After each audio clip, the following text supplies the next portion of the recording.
खबर शामिल करते हैं अब्दुल्ला डिप्टी ब्यूरो चीफ की सक्खर से। सक्खर और शिकारपुर पुलिस के सीनियर सहाफ़ी साहिल जोगी के घर पर धावा। सक्खर घर में घुसकर साहिल जोगी को बदतरीन तशद्दुद का निशाना बनाया गया।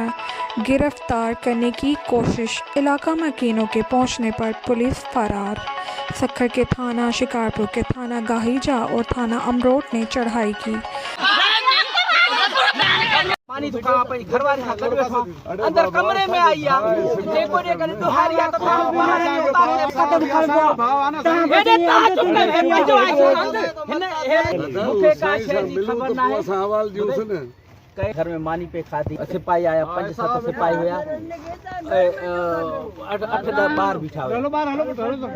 जी आया मानी खा हेलो बारी सा गडू अच्छी चे साहिल जोगी तू अमा तो माया अच्छी साहिल जोगी चयो मतलब साहिल जोगी माया सखर वारो